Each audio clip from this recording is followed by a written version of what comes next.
जय श्री कृष्णा।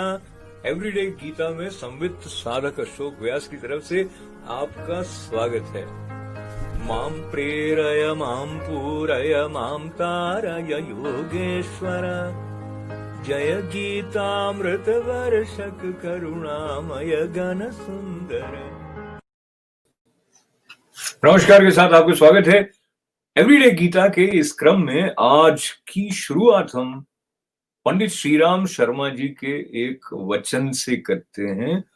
उन्होंने कहा कि जो जैसा सोचता और करता है वो वैसा ही बन जाता है। तो मैं छोटा था और ये बात सुनता था तो मुझे लगता है तो नॉर्मल बात है कि जो जैसा सोचेगा वैसा करेगा, वैसा बन जाएगा। पर जैसे जैसे मैं बड़ा हुआ और मुझे लगने लगा इसमें बड़ी गूढ़ बात है, क्योंकि हम क्या सोचते हैं उस पर हमारा नियंत्रण नहीं होता है, और जब उस पर नियंत्रण नहीं होता है तो हम क्या कर रहे हैं उस पर हमारा नियंत्रण बना रहे इसकी संभावना भी कम हो जाती है। तो आज हम जिस विषय को हल्का सा आज के कार्यक्रम में छुएंगे, गीता माता की शरण लेते हुए, उसका संबंध है आसानी से क्या अच्छा बनाया जा सकता है। तो अच्छा होने का मतलब क्या, उसकी परिभाषा की तरफ हम अभी नहीं जाएंगे। हम ये मान लेते हैं कि जिसे आप अच्छा मानते हैं और जिसे मैं अच्छा मानता हूं वो एक ही बात है।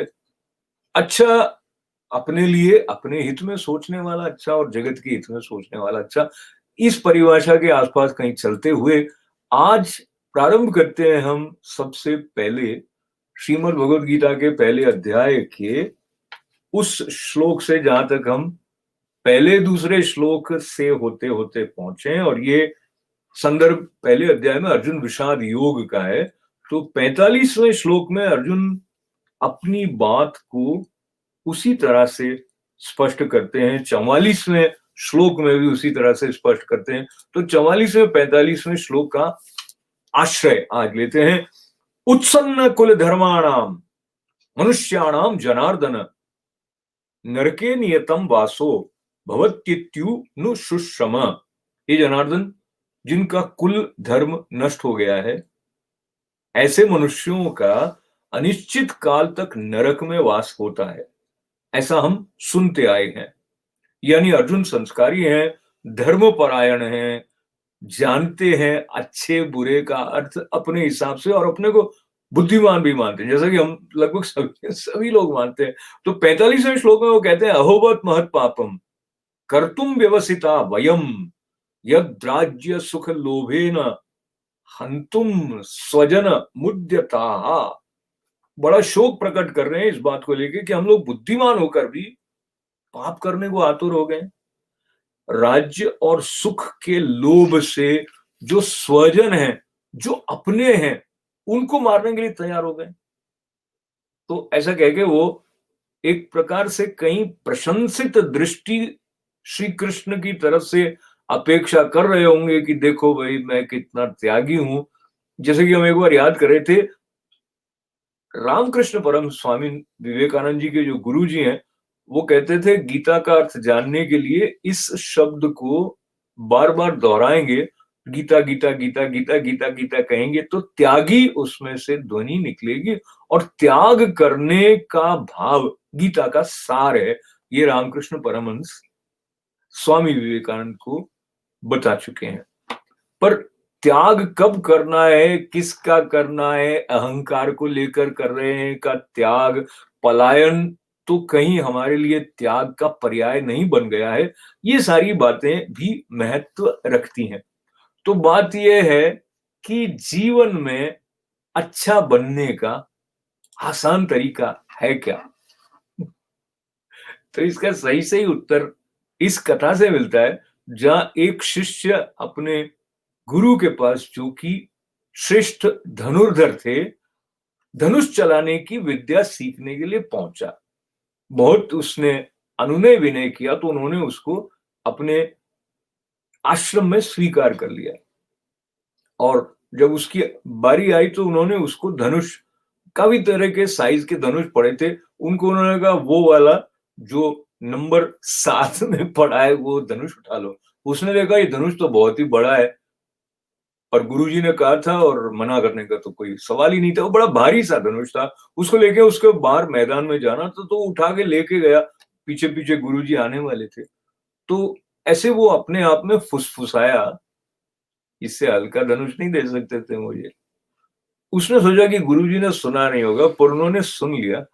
उन्होंने कहा कि अगर सरलता का अभ्यास हो गया, तो कठिनता को तुम अपना नहीं सकोगे।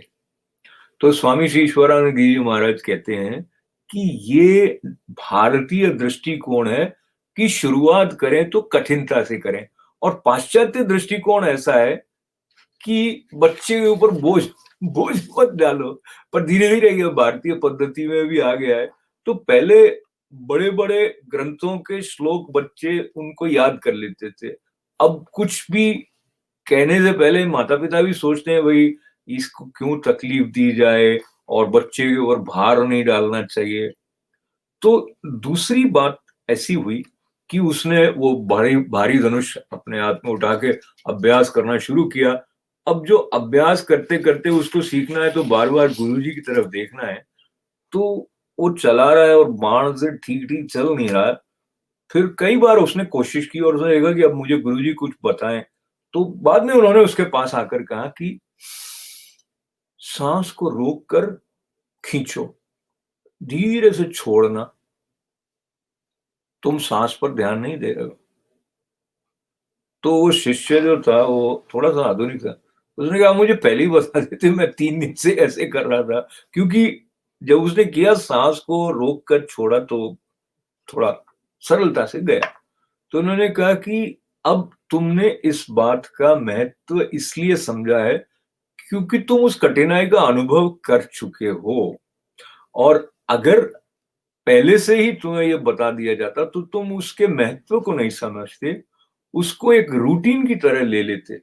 तो ऐसा संतों का कहना है कि सरलता जीवन की कठिनता को अपनाने के लिए अपने आप को तैयार करने में है। और फिर उसके बाद में वो बहुत कोशिश करता रहा, जो वो जा नहीं रहा तीर सही निशाने पे। तो फिर उसने देखा कि गुरुजी मुझे कुछ और संकेत दे ही नहीं रहे हैं, तो मैं अब कैसे करूं। तो उन्होंने कहा बहुत समय के बाद उसको कि बेटा तुम समझ कर नहीं कर रहे हो, पर आप जैसे सिखा रहे हैं, आप जैसे समझा रहे हैं, मैं वैसा ही तो कर रहा हूं। तो उन्होंने कहा तुम्हें धनुष को समझना है, प्रत्यंचा को समझना है, और धनुष के दोनों जो किनारे हैं उनको एक करने वाली जो प्रत्यंचा है, उसको खींच के रखते हैं तो तार में ताकत आती है। उस समय उस प्रत्यंचा को सुनो, और जब बाण खींचोगे तो उस बाण को सुनो।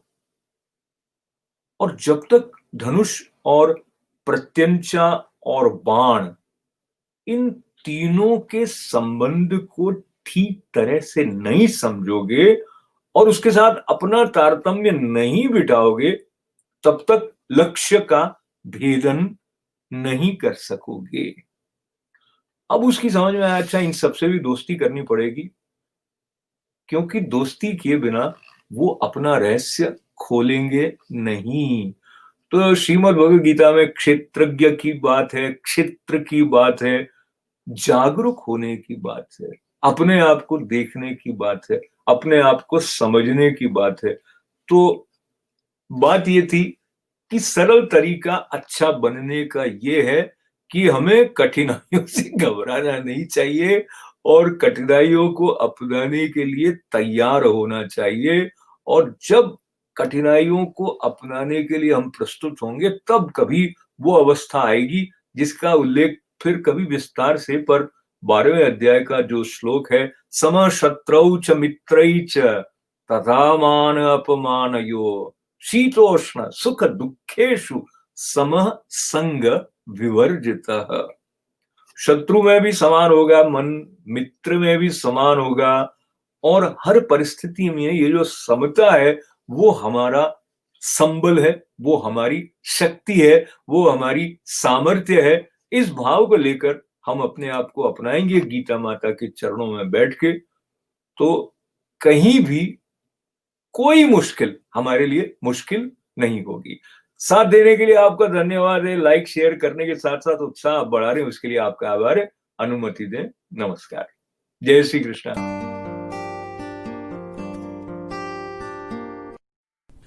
जय श्री कृष्णा।